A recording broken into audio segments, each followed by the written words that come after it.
तो हाय और नमस्ते, क्या हाल चाल, कैसे हैं आप सब। स्वागत करता हूँ आप सभी का हमारे और आपके इस प्यारे चैनल के ऊपर।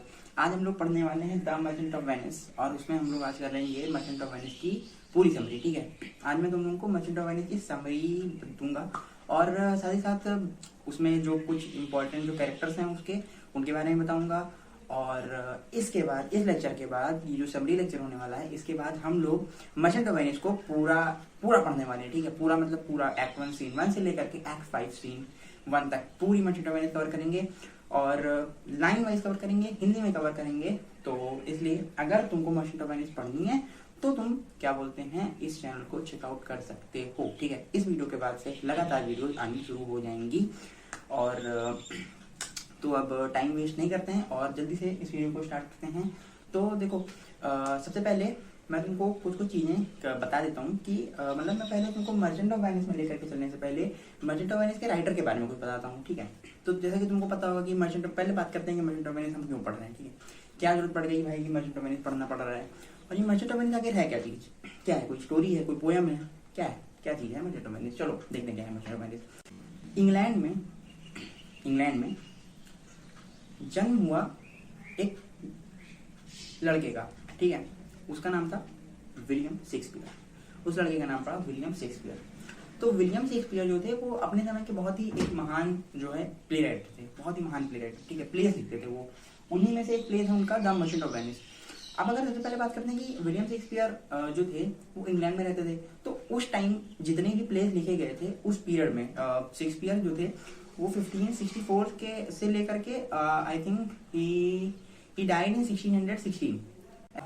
आईसीएसई बोर्ड में क्लास 9th और 10th में चलने वाली प्ले है द मर्चेंट ऑफ वेनिस। ठीक है, तो इसको में जब लोग पढ़ते हैं इसको पहली बार तो उनको समझ में नहीं आता, उनके ऊपर से निकल जाता है। रीजन भी बहुत ही सिंपल है, क्योंकि प्योर इंग्लिश में नहीं लिखी हुई है, इंग्लिश है पर लैटिन भी इसमें मिला हुआ है, इसलिए इसको समझने में प्रॉब्लम होती है लोगों को। तो आज मैं तुमको सबसे पहले ही समझ दूंगा, उसके बाद अगले लेक्चर से हम लोग इसको पूरा डिटेल में कवर करेंगे और फुल हिंदी में कवर करेंगे और लाइन वाइज पूरी चीजों को एक्सप्लेन करते हुए चलेंगे। ठीक है, तो वो सारी बातें बात के लिए आज स्टार्ट करते हैं इसको। तो देखो, मैंने तुमको विलियम शेक्सपियर के बारे में बताया। अब विलियम शेक्सपियर के बारे में एक बात और कि उन्होंने बहुत ढेर सारे जो है प्लेज लिखे थे और उन्होंने और अलग अलग तरह के प्ले, जैसे कि कुछ हिस्टोरिक प्लेज है ना, कुछ कॉमेडीज उन्होंने लिखी, कुछ ट्रेजेडीज लिखी। तो उन्होंने ऑल टोटल 17 कॉमेडीज लिखी थी, जिनमें से एक थी द मर्चेंट ऑफ वेनिस। उन्होंने 17 कॉमेडीज के साथ 10 हिस्टोरिक प्लेज लिखे थे और 10 उन्होंने ट्रेजेडीज लिखी थी। जैसे कि मैं तुमको शेक्सपियर की वर्क के बारे में बताऊं, तुमने जूलियस सीजर का नाम सुना होगा, तुमने द कॉमेडी ऑफ एरर्स का नाम सुना होगा, तुमने मच एडो अबाउट नथिंग का नाम हो सकता है शायद सुना हो, तुमने मैकबेथ का नाम सुना होगा, तुमने द टेम्पेस्ट का नाम सुना होगा। और टेम्पेस्ट जो है वो क्लास 11-12 में चलती भी है आईएससी बोर्ड में। ठीक है, जूलियस सीजर में चलती है और मैकबेथ भी चलती है। तो कुछ लोगों को द मर्चेंट ऑफ वेनिस पढ़ाते हैं, कुछ लोगों को जूलियस सीजर पढ़ाते हैं। इस तरीके से 11 to 12 में कुछ जगह पर टेम्पेस्ट चलती है और कुछ जगह पर मैकबेथ चलती है। ठीक है, तो ये ऐसा है सब कुछ सेटिंग, 4 चीजें हैं जो कि पढ़ाई जाती हैं। तो मैं सबसे पहले कवर अप करूंगा मर्चेंट ऑफ वेनिस को। ठीक है, सबसे पहले हम लोग मर्चेंट ऑफ वेनिस को अच्छे से पढ़ने वाले हैं। तो देखो भाई, ये मैंने तुमको बताया। अब आ जाते हैं merchant of Venice. Merchant of Venice क्या है? मर्चेंट ऑफ वेनिस एक प्ले है जो कि विलियम शेक्सपियर ने लिखा था 1590 से लेकर के 1594 के बीच में। ठीक है, तो 1590 से समवेयर बिटवीन 1594 इन्होंने इस प्ले को लिखा था। ठीक है, इस प्ले को इन्होंने लिखा था। किसने लिखा था? विलियम शेक्सपियर ने लिखा था। अब देखो कि ये प्ले एक्चुअली में किस कैटेगरी में फॉलो होता है, क्या ये कॉमेडी है, क्या ये हिस्टोरिक प्ले है, क्या ये ट्रेजेडी है। तो ये जो है ये कॉमेडी में फॉल होता है। ठीक है, जो द मर्चेंट ऑफ वेनिस उन्होंने लिखी थी ये कॉमेडी जॉनरा में फॉल करती है। अब हम लोग अब मैं तुमको इसके सबसे पहले कैरेक्टर्स के बारे में समझाता हूँ। नहीं, कैरेक्टर्स, हाँ पहले कैरेक्टर्स समझते हैं, फिर हम लोग इसके समरी के ऊपर चलेंगे। ठीक है, अब सबसे पहले देखो कैरेक्टर्स इसमें कौन कौन से हैं। तो अच्छा, मैं तुमको पहले थोड़ा सा ओवरव्यू देता हूँ। क्या है नाम, देखो पहले द मर्चेंट ऑफ वेनिस, यानी कि वेनिस का व्यापारी। ठीक है, व्यापारी सबको पता है व्यापारी क्या होता है। और वेनिस जो है, वेनिस एक जगह है जो कि यूरोप में एक कंट्री है जिसका नाम है वेनिस। ठीक है, अब देखो यहाँ पर एक्चुअली में ये जो पूरा प्ले है ना, ये 2 जगहों पर टेक पार्ट होता है। एक उसमें से है हमारा वेनिस, ठीक है, दूसरा है हमारा बेलमोंट। ठीक है, अब वेनिस जो जगह है ये एक्चुअली में एग्जिस्ट करती है दुनिया के नक्शे पर। ठीक है, और इसको तुम गूगल मैप पे सर्च करोगे तो आपको दिखेगी। बेलमोंट जो है ये भी एक्चुअली में दुनिया पे एग्जिस्ट करती है दुनिया में, और अगर तुम इसे गूगल मैप पे सर्च करोगे तो तुमको बेलमोंट भी दिखेगा। पर जिस बेलमोंट की बात इस प्ले में करी गई ना, वो बेलमोंट एक्चुअली में एग्जिस्ट नहीं करता। यानी कि जिस बेलमोंट का डिस्क्रिप्शन इस प्ले में दिया गया है कि ये बेलमोंट एग्जिस्ट करता है, वो बेलमोंट एक्चुअली में एग्जिस्ट नहीं करता। और ये चीज़ पता चली कि वेनिस, जैसे बताया गया है कि कुछ लोग वेनिस से बेलमोंट जाते हैं, तो जो दूरी है, जो ट्रेवलिंग टाइम है, उसके अकॉर्डिंगली इस चीज़ को कैलकुलेट आउट किया गया कि बेलमोंट एक्चुअली में एग्जिस्ट नहीं करती है, जो बेलमोंट उस प्ले में बताई गई है। पर वैसे अगर तुम देखोगे तो बेलमोंट नाम के शहर हैं दुनिया में जो कि एग्जिस्ट करते हैं। तो चलो ये मैंने बताइए ये जो प्ले है ये कहाँ कहाँ पर टेक पार्ट करता है। अब इसको मैं तुमको थोड़ा बताता हूँ। देखो द मर्चेंट ऑफ वेनिस, यानी कि वेनिस का व्यापारी। कौन है वेनिस का व्यापारी? तो जो वेनिस का व्यापारी है वो है एक्चुअली में एंटोनियो। ठीक है, एंटोनियो जो है वो इस प्ले का प्रोटैगनिस्ट है। प्रोटैगनिस्ट मतलब होता है ना मेन कैरेक्टर जिसके अराउंड प्ले घूमेगा। नहीं, मतलब वो पूरी तरीके से मेन कैरेक्टर नहीं है। दो मतलब एंटोनियो को तो मेन कैरेक्टर कह सकते हो, पर जो एक्चुअली में जो मेन जो इसका हीरो है ना, वो बेसानियो है। जो इस मेन पूरे प्ले का हीरो है वो बेसानियो है और जो इसकी हीरोइन है वो पोर्सिया है। ठीक है, पोर्सिया कौन है? पोर्सिया जो है वो बेलमोंट की राजकुमारी है। बेलमोंट एक जगह है, उस जगह की राजकुमारी कौन है? पोर्सिया। ठीक है, अब मैं तुमको अच्छे से डिटेल में समझाता हूँ है क्या। होता क्या है कि एक होता है मर्चेंट जिसका नाम है एंटोनियो। तो मैं तुमको पहले कैरेक्टर के बारे में बताता हूँ कौन कौन से इसमें कैरेक्टर्स हैं। देखो, सबसे पहले यहाँ पर आ जाता है हमारा एंटोनियो। एंटोनियो कौन है? एंटोनियो भाई the merchant. The merchant Antonio जो है मर्चेंट है। अच्छा, एंटोनियो के कुछ दोस्त हैं। एंटोनियो का एक दोस्त है बेसानियो। बेसानियो जो है वो एंटोनियो का बेस्ट फ्रेंड है। एंटोनियो का जो है बेस्ट फ्रेंड है। ठीक है, एंटोनियो का बेस्ट फ्रेंड कौन है? बेसानियो। अब बेसानियो क्या है? बेसानियो एक ऐसा इंसान है जो कि समझ लो कि बहुत ज्यादा खर्चे करता है। ठीक है, बहुत खर्चे। अगर वो 10 रुपए कमा रहा है तो 20 रुपए खर्च करेगा, और इसकी वजह से उसको बहुत बार लोन लेना पड़ता है। तो हमेशा जब उसको पैसे चाहिए होते हैं वो एंटोनियो से जाकर के मांगता है। इस बार क्या हुआ है कि बेसानियो को एक्चुअली में पोर्सिया पसंद है। पोर्सिया, अब बात करते हैं सबसे पहले पोर्सिया की। देखो पोर्सिया जो है ये है the Heres of Belmont. Heres मतलब होता है उत्तराधिकारी। उत्तराधिकारी मतलब जो कि जिसको राजपाट मिलने वाला हो, तो ये हेरेस ऑफ बेलमोंट है। ठीक है, अब बेसानियो जो है ये पोर्सिया को पसंद करता है, लेकिन पोर्सिया की शादी उस इंसान से होगी जो कि एक सही कास्केट को चूज करेगा। और ये कास्केट कैसे चूज होगा और क्यों चूज हो रहा है ये कास्केट, ये समझो। देखो पोर्सिया जो थी ना, इसके जो फादर थे वो बेलमोंट के किंग थे। तो अब क्या हुआ कि जब वो मर रहे थे तो उन्होंने क्या किया कि उन्होंने 3 कास्केट बना दिए। 3 कास्केट मतलब 3 डिब्बे बना दिए, मतलब 3 डिब्बे बना दिए, जिसमें से एक जो कास्केट था वो गोल्ड का था, एक कास्केट सिल्वर का था, एक कास्केट जो था वो ब्रॉन्ज का था, ब्रॉन्ज या फिर लेड का था। तो क्या होता है कि उस 3 कास्केट में से एक कास्केट में पोर्सिया की फोटो होती है। और ये जो है एक गेम बना करके चलेगा कि भैया आओ आओ, कोई आए, कोई राजकुमार या फिर कोई भी आए और कास्केट को चूज करे। अगर उसने जिस कास्केट को चूज करा उसमें से पोर्सिया की फोटो निकली तो उसकी शादी पोर्सिया से करवा देंगे, अगर नहीं निकली तो भैया नहीं हो पाएगी शादी। और ये सब वो वसीयत में लिख करके मर गए बेचारे। फिर क्या हो, तो अब होता क्या है कि अगर बेसानियो को पोर्सिया से शादी करनी है तो उसको वहां पे जाना पड़ेगा बेलमोंट में। ठीक है, और उसको जो 3 कास्केट्स हैं उनमें से सही कास्केट को चूज करना पड़ेगा। अब बेसानियो पोर्सिया से शादी करने के लिए बेलमोंट जाना तो चाहता है, पर एक्चुअली में उसके पास पैसे नहीं होते हैं। ठीक है भाई, वो बंदा पूरा कंगाल हो चुका है, उसके पास पैसे वैसे हैं नहीं।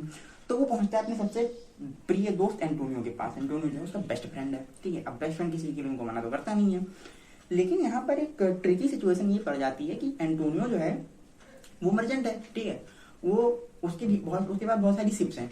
वो शिप्स दुनिया में अलग अलग जगहों पर जाती हैं, वहां पर सामान बेचती हैं और वापस आती हैं और एंटोनियो को पैसे मिलते हैं। अब क्या हुआ, अब देखो सिचुएशन क्या बनती है कि एंटोनियो की जो सारी शिप्स है ना वो कहीं ना कहीं ट्रेवल कर रही हैं, और जिस टाइम बेसानियो एंटोनियो से पैसा मांगने आता है उस बार पैसे होते नहीं है। तो एंटोनियो जो है वो बेसानियो से कहता है कि भाई देखो मेरे पास पैसे तो है नहीं, तो तुम एक काम करो कि तुम किसी और से पैसे उधार ले लो मेरे नाम पर। यानी कि किसी और से तुम जाओ, किसी और के पास जाओ और से कहो कि देखो भाई ऐसा है कि एंटोनियो को कुछ पैसों की जरूरत है और तुम एंटोनियो के नाम पर मुझको पैसे दे दो। अच्छा, ये बात होती है। और बात करते हैं बेसानियो को कितने रुपए चाहिए थे। बेसानियो को चाहिए थे 3000 डकेट्स। 3000 डकेट्स।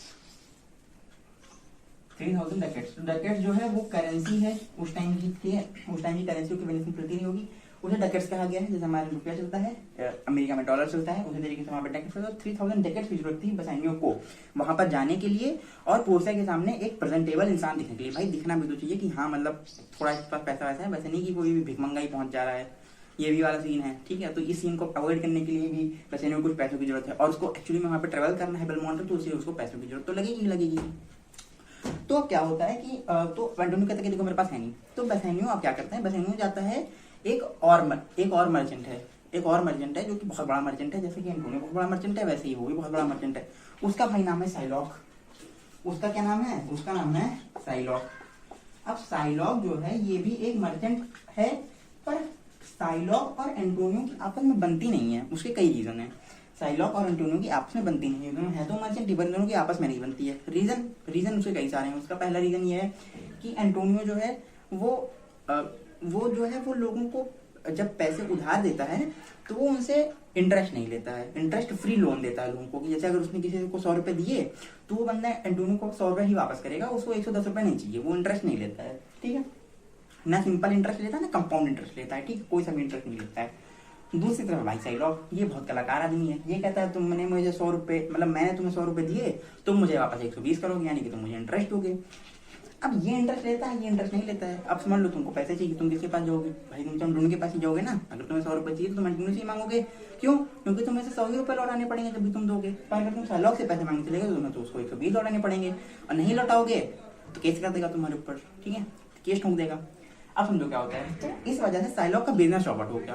कि साइलॉक का मेन बिजनेस, एक तो मर्चेंट तो वो है ही है, सिर्फ तो दूर दूर भेजता ही है, उसकी भी सिर्फ जाती है। पर वो जो एक और जगह से पैसे कमाता था वो था इंटरेस्ट, और इंटरेस्ट वाला पैसा उसका चला गया, क्योंकि सब लोग एंटोनियो के पास जाके पैसा ले रहे हैं। अब साइलॉक से खाता है खुन्नस। साइलॉक भाई से बिल्कुल जल रखा है कि तुम्हारे चक्कर में मेरा बिजनेस जो है चौपट होता जा रहा है। मैं लोगों से पैसे ही नहीं दे पाता हूँ क्योंकि मुझे पैसे ही नहीं लेने आते, क्योंकि मुझे इंटरेस्ट चाहिए, और तुम फ्री इंटरेस्ट, बिना इंटरेस्ट लिए लोगों को लोन दे देते हो। पहला रीजन ये। दूसरा रीजन, इन दोनों लोगों के धर्म भी अलग अलग हैं। एंटोनियो जो है ये क्रिश्चियन है, और साइलॉक जो है साइलॉक जीव है, ठीक है। तो इन दोनों के मतलब कुछ रिलीजियस इशूज भी हैं, उसकी वजह से भी इन दोनों की नहीं पड़ती है आपस में। ये है रीजन कि क्यों एंटोनियो साइलॉक की नहीं बनती है। तो बेसानियो जो है साइलॉक के पास जाता है और कहता है कि भैया मुझे पैसे चाहिए, मतलब मुझे नहीं चाहिए, मतलब मुझे पैसे मुझे ही चाहिए, पर चाहिए मुझे एंटोनियो के नाम पर। अच्छा, तो एंटोनियो कहता है कि हाँ हाँ ठीक है, बेसानियो को पैसे दे दो साइलॉक, और मैं तुम्हें बाद में पैसे वापस कर दूंगा। अगर तुम मुझसे, मतलब अगर तुम 3000 टिकट्स के बदले तुम मुझसे 3500 टिकट भी मांगो, यानी कि तुम मुझसे अगर इंटरेस्ट भी लेना चाहो तो मैं तुमको इंटरेस्ट के साथ पैसे लौटा दूंगा जब मेरी सिप जो है वापस आ जाएंगी, ठीक है। मेरी सिप जो वापस आ जाएंगी तो मैं तुमको पैसे लौटा दूंगा। अच्छा, साइलॉक कहता है ठीक है भैया, ठीक है, ले लो 3000 टिकट्स, ले लो 3000 टिकट्स ले जाओ, लेकिन मेरी एक शर्त है। अब ये जो है ये बहुत चालाक आदमी है, ये शर्त रख लेता है। ये शर्त रखता है कि देखो तुम मुझसे 3000 टिकट्स ले तो रहे हो, पर ये 3000 टिकट्स मुझे वापस चाहिए 3 महीने के अंदर अंदर। मुझे 3 महीने के बाद आज के ही दिन, और मतलब आज के ही दिन इसी जगह पर और इसी वक्त मुझे ये 3000 टिकट्स चाहिए। अगर तुम मुझे 3000 टिकट्स नहीं लौटा पाए तो मैं तुम्हारे बॉडी से, यानी कि तुम्हारी पूरी बॉडी में से कहीं से भी, जहां से मेरा मन करेगा, मैं 1 पाउंड ऑफ फ्लेश काट लूंगा। फ्लेश समझते हो? फ्लेश मतलब मांस, ठीक है। और 1 पाउंड क्या होता है? पाउंड एक्चुअली पाउंड जो है मेजरिंग यूनिट है, तुमने पढ़ाई होगा कहीं ना कहीं। पाउंड जो है मेजरिंग यूनिट है। तो पाउंड का जो है वो सिस्टम ये चलता है कि 1 kg जो है वो इक्वल टू होता है 2.2 पाउंड्स। 1 kg equal 2.2 pound. और अगर बात करें कि 1 पाउंड कितना होता है, तो 1 पाउंड जो है वो नियरली 0.4 kgs के समवेयर अराउंड जो है ये होता है, ठीक है। 1 पाउंड जो है वो 0.4 kgs के नियरली होता है, मतलब 4.5 पकड़ लो, लगभग है ना, इतना लगभग होता है, इतना लगभग, ठीक है। तो ये कहता है कि 1 पाउंड फ्लेश में काट लूंगा तुम्हारी बॉडी से जहां से मैं चाहूंगा, अगर तुम मुझे 3 महीने बाद पैसे नहीं लौटा पाते हो। अच्छा, डील डन हो जाती है। फिर क्या होता है कि बेसानियो जो है वो चला जाता है बेलमोंट, और फिर वहां पर वो एक्चुअली में फिर कास्केट भी चूज कर लेता है सही, और वो जीत जाता है। पर तब तक क्या होता है कि यहाँ पर अब उतना आगे बढ़ने से पहले मैं तुमको एक यहाँ पर थोड़ा सा कुछ कैरेक्टर से और इंट्रोड्यूस करता हूँ तुमको। बेसानियो और एंटोनियो के 4 और दोस्त हैं। अब वो 4 दोस्त हैं कौन कौन से, ये मैं तुमको बता देता हूँ। उसमें से एक है भाई ग्रेसियानो, दूसरा है लॉरेंजो, एक है सेलेरिनो, और एक है सेलेनियो। ये चारों जो हैं ये भी फ्रेंड्स हैं, किसके? एंटोनियो के और बेसानियो के। एंटोनियो बेसानियो के 4 दोस्त हैं। तो ये चारों हैं, ये 4 और ये दो, ये 6 बहुत अच्छे दोस्त हैं। अच्छा, अब एक कैरेक्टर से तुमको, मतलब एक नहीं 2 कैरेक्टर से तुमको और इंट्रोड्यूस करवाऊंगा जिनकी यहाँ पे जिन्होंने बहुत ही इंपॉर्टेंट रोल प्ले किया है। और उसमें से जो पहला कैरेक्टर है वो पोर्सिया के साथ रहता है, रहती है, आई मीन रहता है, क्या होता है, रहती है। तो पोर्सिया जो है वो बेलमोंट की है, रहती है, तो मैंने तुमको बता ही दिया है ना, यानी कि वो बेलमोंट की राजकुमारी है। तो अब बेलमोंट की जो राजकुमारी है पोर्सिया जी, उनकी एक केयर टेकर है, उनकी एक केयर टेकर भी है जिसका नाम है नेरेसा। ठीक है, मैं यहाँ पे लिखता हूँ इस साइड, ठीक है, चल जा भाई। हाँ, तो नेरेसा है, और नेरेसा कौन है? नेरेसा जो है ना वो पोर्सिया की एक्चुअली में केयर टेकर है। नेरेसा जो है ये पोर्सिया की केयर टेकर है, यानी कि पोर्सिया का ध्यान रखती है, उसकी बहुत ही अच्छी दोस्त है।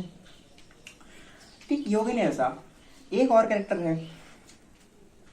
अच्छा, तो उस कैरेक्टर के बारे में बताने से पहले तुमको एक चीज और बता देता हूँ कि जब बेसानियो जो है वो जब बेलमोंट जाने लगता है, तो जो ग्रेसियानो भैया है हमारे, है ना, हमारे जो ग्रेसियानो भैया हैं, ये कहते हैं कि देखो बेसानियो, तुम जो है मुझे भी अपने साथ बेलमोंट ले चलो। ठीक है, अब इसको भी जाने का मन करता है, तो ये भी उसके साथ टांग के चला जाता है बेलमोंट। अब बेलमोंट जब पहुंचते हैं तो बेसानियो को प्यार है पोर्सिया से, तो बेसानियो कास्केट यूज करते हैं। और साइड बाई साइड जो ग्रेसियानो है ना, ये अपना अलग सिस्टम लगा देता है। ये क्या करता है, ये नेरेसा इसको पसंद आ जाती है, और भाई ये नेरेसा को फंसा लेता है। ठीक है, मतलब नेरेसा इसको आ जाती है पसंद, नेरेसा से बात करने लग जाता है, और उसको भी इससे प्यार हो जाता है। तो ग्रेसियानो और नेरेसा जो है, ये दोनों भी, इन दोनों को भी एक दूसरे से आपस में जो है प्रेम हो जाता है। ठीक है, प्रेम, ओके। और बेसानियो को पोर्सिया से प्रेम है ही, और पोर्सिया को भी बेसानियो को थोड़ा थोड़ा लाइक करती ही है, ये होता है। अब देखो, अब जो ये लॉरेंजो है ना, ये और खिलाड़ी आदमी, देखो बेसानियो तो प्यार करता है पोर्सिया से, समझ में आता है, बहुत बढ़िया वेल एंड गुड। ग्रेसियानो जो है ये नेरेसा से प्यार करता है, बहुत बढ़िया वेल एंड गुड। लॉरेंजो जो है भाई, ये अलग लेवल का खिलाड़ी आदमी है। ये मतलब ये अपनी जो सारी मतलब जो लिमिट्स होती है ना, उस लिमिट्स को इसने तोड़ दिया। और जो सबसे एक कहावत तुमने सुनी होगी, शेर की मान में हाथ डालना। ये भाई मतलब शेर के मुंह में, मान में घुस करके शेर के मुंह में हाथ डाल करके उसके दांत तोड़ करके ले आता है। ये इतना खिलाड़ी आदमी है। अब तुम सोच रहे हो क्या करता है ऐसा, तो लॉरेंजो जो है उसको सैलॉक की बेटी से प्यार हो जाता है, मतलब हो नहीं जाता है, वो करता है, उन लोगों का अफेयर चल रहा होता है, किसका, लॉरेंजो का और सैलॉक की बिटिया का। सैलॉक की जो बेटी होती है उसका और लॉरेंजो का, दोनों का जो है प्यार चल रहा होता है, यानी कि दोनों एक दूसरे को पसंद करते हैं, दोनों एक दूसरे से प्यार करते हैं। और जो सैलॉक की बेटी होती है उसका नाम होता है जेसिका। ठीक है, अब मैं यहाँ पर एक और कैरेक्टर तुमको इंट्रोड्यूस कर रहा हूँ, इसका नाम है जेसिका। जेसिका कौन है? जेसिका जो है वो साइलॉक की डॉटर है। ठीक है, साइलॉक याद है ना? हाँ, ये भाई ये खतरनाक मर्चेंट, एकदम खड़ूस मर्चेंट, और ये जो है ना ये खतरनाक मर्चेंट है भाई, ये जो है ये भाई खतरनाक मर्चेंट है, विलन है इस प्ले का। और जेसिका जो है साइलॉक की बेटी है, और लॉरेंजो और जेसिका का भैया अफेयर चल रहा होता है। लॉरेंजो और जेसिका का जो है अफेयर चल रहा होता है, ये दोनों लोग एक दूसरे से प्यार कर रहे होते हैं। अब समझो होता क्या है, हुआ क्या कि जिस रात बेसानियो जो है, ये बेसानियो और ग्रेसियानो जब जा रहे होते हैं बेलमोंट के लिए, उसी रात क्या होता है कि इनके जाने से पहले ही लॉरेंजो, ग्रेसियानो, सेलरिनो और सेलेनियो पहुंच जाते हैं साइलॉक के घर। उस वक्त साइलॉक घर पर होता नहीं है। क्यों नहीं होता है? क्योंकि एक पार्टी चल रही होती है वेनिस में, और उस पार्टी में एंटोनियो होता है, बेसानियो होता है, और उस पार्टी में साइलॉक इनवाइटेड होता है। तो साइलॉक उस पार्टी में चला जाता है। पीछे से क्या करते हैं, ये चारों बंदे पहुंचते हैं साइलॉक के घर, और साइलॉक की जो बेटी होती है यानी कि जेसिका, उसको भगा ले जाते हैं, यानी कि लॉरेंजो उसको अपने साथ भगा के ले जाता है। ठीक है, वो उसके साथ भाग जाती है। और जाते भाई अपने पिताजी का जो है सब जो इम्पोर्टेंट मतलब जो कीमती एकदम से डायमंड और जो नेकलेस और जो खूब ढेर रुपया पैसा कमा के रखे थे, सोना चांदी, उसको भी लेकर के भाग जाती है, उसमें से भी आधा लेकर के भाग जाती है। उसके बाद जो है ग्रेसियानो तो बेसानियो के साथ निकल जाता है अलग अपना, है ना, बेलमोंट के लिए। सेलेरिनो सेलेनियो ये यहीं रहते हैं वेनिस में ही, एंटोनियो वेनिस में ही रहता है। और जो लॉरेंजो और जेसिका हैं, ये भाई अपना अलग निकल जाती हैं, बेलमोंट नहीं जाते हैं, ये कहीं अलग निकल जाते हैं अपना। अब साइलॉक को पता चलता है कि देखो मेरी बेटी को लॉरेंजो भगा ले गया, और लॉरेंजो एंटोनियो का दोस्त है। अब वो एंटोनियो से और जल गया, अब जो है वो एंटोनियो से और ज्यादा जल गया, क्योंकि भाई तो पहले से तुमसे जल रखा है वो, क्योंकि तुम एक तो उसका पैसा उसका नुकसान करवा रहे हो, दूसरा तुम्हारा धर्म भी अलग है, उस वजह से भी वो उसे जला रहता है, और तीसरी वजह से अब वो और जल गया कि भाई उस मतलब जिससे मेरा मतलब जो मुझे बिल्कुल नहीं पसंद है इंसान, उसी इंसान का दोस्त मेरी बेटी को भगा ले गया, तो वो उससे और जल गया। अब क्या होता है कि ये सब चल रहा होता है साइड बाई साइड, तब तक फिर क्या होता है कि बसैनियो और जो ग्रेसियानो ये पहुंच जाते हैं वहां पर बसैनियो जो है कास्केट उसको चूज करने को मिलता है, और वो सही कास्केट चूज भी कर लेता है। जो असली कास्केट होता है जिसमें पोर्सिया की फोटो होती है वो लेड वाली होती है, तो उसको सही कास्केट चूज कर लेता है। उसके बाद इन लोगों की शादी हो जाती है, मतलब बसैनियो और पोर्सिया की शादी हो जाती है। फिर और जब इन लोगों की शादी होने वाली होती है तब तक जो ग्रेसियानो है ये भी अपने जो है पत्ते खोल देता है कि देखो देखो मालिक, अब इतना खर्चा हो ही रहा है तो मेरी भी शादी करवा ही दो, है ना। तो वो नेरसा कहता है कि मुझे नेरसा पसंद है और नेरसा भी उनको पसंद करती है, तो एक काम करते हैं आप लोगों के साथ मैं भी अपनी शादी कर लेता हूँ। तो कहते हैं बहुत बढ़िया बहुत बढ़िया। दोनों लोग जो है मतलब चारों लोग शादी कर लेते हैं। ये पोर्सिया और बसैनियो शादी कर लेते हैं, ग्रेसियानो और नेरसा शादी कर लेते हैं। फिर क्या होता है, तब तक भाई शादी होती है, तब तक एक खबर पहुंचती है बेलमोंट में। क्या खबर पहुंचती है? खबर बेलमोंट में ये पहुंचती है कि एंटोनियो जो है वो पैसे नहीं लौटा पाया सैलोक को, यानी कि 3 महीने पूरे हो गए और एंटोनियो सैलोक को पैसे नहीं लौटा पाया, क्योंकि उसकी शिप्स ही नहीं वापस आई। उसकी जो शिप्स हैं वो डूब गई और उसकी शिप्स वापस ही नहीं आई, तो इसलिए वो पैसे नहीं लौटा पाया और सैलोक ने एंटोनियो को पकड़ के जेल में बंद करवा दिया। अब उसका होने वाला ट्रायल मतलब समझते हो ना, हाँ, यानी कि उसकी कोर्ट में पेशी होने वाली है, तो भैया वो जाएगा कोर्ट और वहां पर जो है सैलोक उसके बॉडी से 1 पाउंड फ्लेश काटेगा और अब तो एंटोनियो मर जाएगा पक्के से, क्योंकि अब वो बचेगा नहीं भाई, एंटोनियो नहीं बच सकता। ये खबर पहुंचती है बेलमोंट।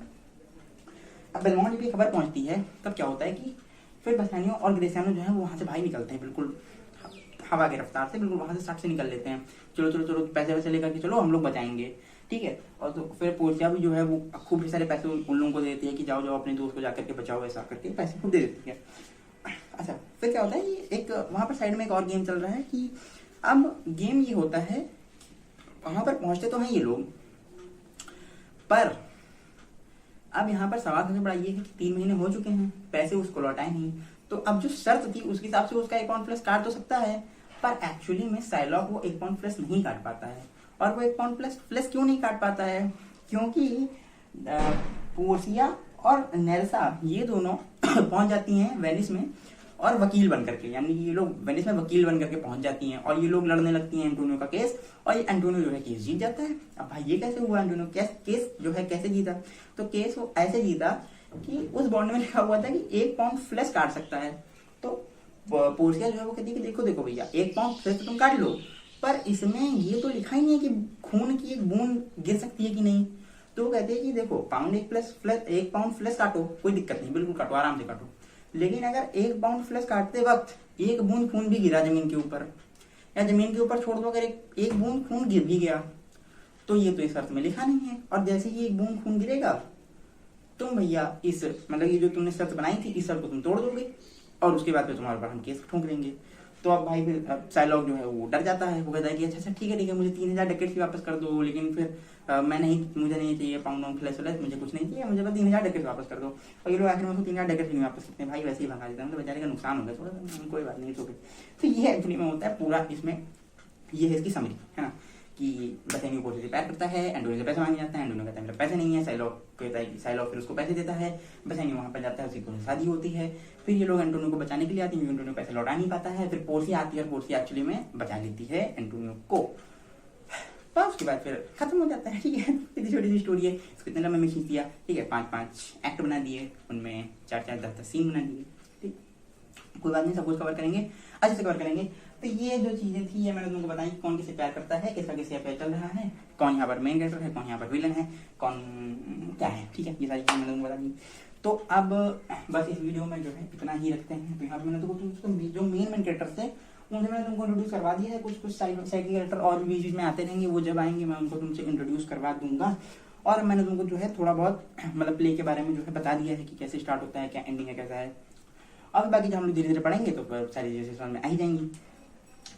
तो देखो आज ये वीडियो आ रहा है, अब हम लोग जो है पूरी मैचेंटो को कवर करेंगे, ठीक है। मैंने उनको बताया कि हर मतलब पूरी लैंग्वेज हम लोग कवर करने वाले हैं। तो जो एक्ट 1 का जो सीन 1 है वो उसमें मतलब वो पार्ट वाइज होगा, है ना, कि एक ही वीडियो में इतना लंबा पढ़ाना तो पॉसिबल है नहीं, फिर वो वीडियो बहुत लंबी बन जाएगी। तो जो एक वीडियो है वो लगभग आधे घंटे की रहेगी और उसमें मतलब तुमको 60-70 लाइन्स ऐसे ही कवर करवाऊंगा। तो हम लोग बहुत धीरे धीरे चलेंगे क्योंकि अपने पास बहुत टाइम है, क्योंकि भाई अब ये देखो अभी केवल जून चल रहा है, ठीक है। तुम्हारे जो एग्जाम्स हैं, है ना, जो एग्जाम्स होंगे तुम्हारे वो होंगे सितंबर में जाकर के, तो अभी तुम्हारे पास टाइम है काफ़ी। तुम्हारे पास जून है, जुलाई है, अगस्त है, टाइम है। तो धीरे धीरे पढ़ते रहेंगे और फिर वहाँ तक फाइनल एग्जाम तक पहुँचते पहुँचते तो पूरा ही कवर कर लेंगे। तो इसलिए धीरे धीरे पढ़ेंगे, कोई जल्दबाजी नहीं करेंगे। और हाँ, मैं ये भी सोच रहा हूँ कि हम लोग समरी वीडियो पर भी काम करेंगे। जैसे कि एक सीन जब हो जाएगा तो मैं उसकी समरी वीडियो बना दूंगा 20-25 मिनट की, और फिर मैं जो है एक्सप्लेन कर दूंगा चीज़ों को। उसमें लाइन में एक्सप्लेनेशन नहीं होगा, बस जस्ट ऐसे ही एक्सप्लेन कर देंगे कि इसने क्या बोला, फिर क्या क्या बोला, उसमें क्या इंपॉर्टेंट चीज़ें कैसे हैं ये ऐसे। तो फिर अब इस वीडियो को भाई ज़्यादा लंबा नहीं खींचते हैं और इस वीडियो को यहीं पर एंड करते हैं। अगली वीडियो आएगी वेडनेसडे के दिन, और वहाँ पर हम लोग एक्ट 1 का सीन 1 का पार्ट 1 कवर करेंगे। और जो सीन 1 है उसको, एक्ट 1 का जो सीन 1 है उसको मैंने 3 पार्ट में उसको कवर अप करूंगा, ठीक है। तो फिर एंड करते हैं इस वीडियो को, और क्या, और तो कुछ बताने को है नहीं, ठीक है। तो फिर तब तक के लिए जस्ट खुश रहो, और क्या, खुश रहो, मुस्कुराते रहो, और हम लोग अब मिलेंगे अगले वीडियो में। तब तक के लिए बाय बाय।